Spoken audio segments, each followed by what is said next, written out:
my Lazy Day Cooking Club members. Hello, my name is Carrie, for those of you who don't know. If I haven't yet, I want to just say welcome to the club. We are so glad you are here. I wanted to go live.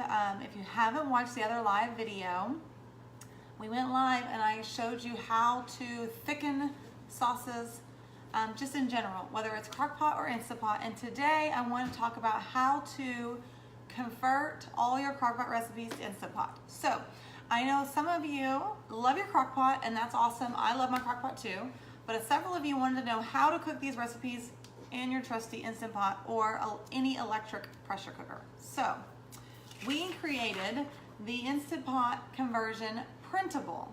So what it does is it isn't going to show you per what's the word I'm looking for? It's not going to show you per specific recipe. It's just going to give you guidelines on how to convert any recipe to an Instant Pot recipe. Okay, do you see me in the group? I want to make sure that I'm in the group. Me neither. Yeah, that's why I was wondering if it was in the group. Okay, hopefully we don't have any glitches before I get going. I want to make sure, because usually there's something. Okay, well, people just aren't on. Okay, so let's go ahead, and what it is okay, first, some recipes are not going to convert as well from the crock pot to the Instant Pot. Just some aren't. Most will. So, like for example, the chicken Alfredo that we had, some people didn't like it as much in the Instant Pot. Now, my family, we actually made that in the Instant Pot, and I was perfectly fine with it. I just took the extra effort to add some more salt, because you have to add more liquid to the Instant Pot, so it kind of, what's the word I'm looking for? Yeah, dilutes, thank you. Dilutes the seasonings, and so I added more cheese and I added more salt, and I thickened it, and it was good. But first thing you need to know is you need to watch that video on how to thicken your sauces when you're using the Instant Pot, because sometimes it's going to be more watery, I guess is the word I'm looking for, in your Instant Pot, because we're having to add more liquid, so therefore you're going to want to thicken that sauce. So just know that. But we have the printable conversion sheet, and you can either click on it above this video, or we also emailed it out to you. Okay, so you'll just print this out. So we're just going to go really quickly over it. You have to have liquid in your Instant Pot. Okay, you cannot, it will not come to pressure without extra liquid. So always at least a cup of water. I like to do 2 cups just to be safe. Now, if you're worried about diluting the flavor, go with a chicken broth or a beef broth instead of water. That's going to help out a lot with the flavor. The best thing about the Instant Pot is it can be 4, 5 o'clock, 5:30 in the evening. You didn't put anything in your crock pot. Everything is frozen. You can go straight from the freezer to the Instant Pot in no time. So you can throw frozen food in the Instant Pot. Super, super simple. Let's see. Oh, the max fill line. This is really, really important. Inside your Instant Pot has a max fill line right here. Let's see if you guys can see that. Okay, right there. You want to make sure you keep your food below this. Now, most of these you're not going to have a problem with. But let's say you're making the roast and you want to add in extra potatoes, or you want to double one of our recipes. Just make sure on the Instant Pot it's below the fill line, because you have to have the extra room for the pressure. You don't want it to overflow. Okay, I want to make sure no one has questions. Converting the times. So on most of these, they're going to be super, super simple.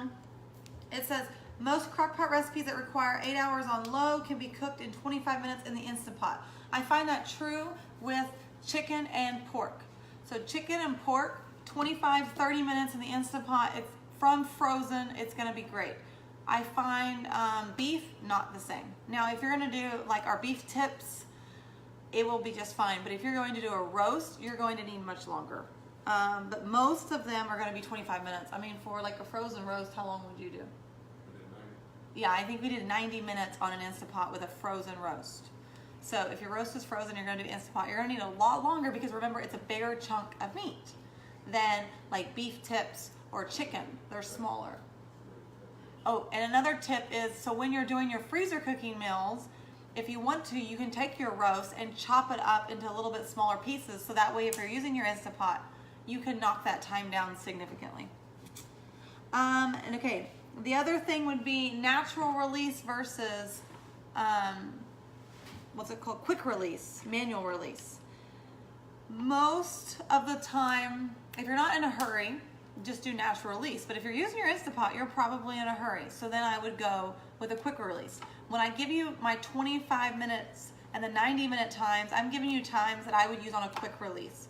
I'm not giving you times that would be a natural release because I'm impatient, so I like the quick release. So just kind of give you a heads up. But there's nothing wrong with the natural release. So if you're like, I don't know, gonna run and go pick up the kids. Let's say you're gonna throw in your Instant Pot like I do a lot, then I'm gonna leave and go pick up the kids.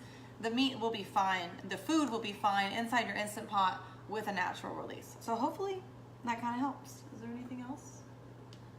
What? I'm trying to think if there's any other questions that some people might have when they're converting the recipes. The Instant Pot is a lot easier than you might think to use, especially on these crock-pot recipes. I feel like there's something else and I'm totally forgetting it. I think that's it. I think that just the main thing is that you want to make sure you add liquid. I highly suggest you do a beef broth over a chicken broth. That way you can get that extra flavor in there. And then the whole 25 minutes for chicken or pork, or 90 minutes for like a roast, a big chunk of meat. And I think that's it. Okay, so I think that's it. I hope this helped you guys. I hope, you know, it's gotten you interested in maybe trying an Instant Pot or an electric pressure cooker. I know the Power pressure cooker, several of you have said, is that what's called, the Power pressure cooker? Several of you have said you like that. I have the Instant Pot right now. But anyway, above you can print this out yourself, and then also we will get that emailed to you if you haven't yet. You guys have a fabulous day. I will see you next time on another tip in the Lazy Day Cooking Club. Bye guys.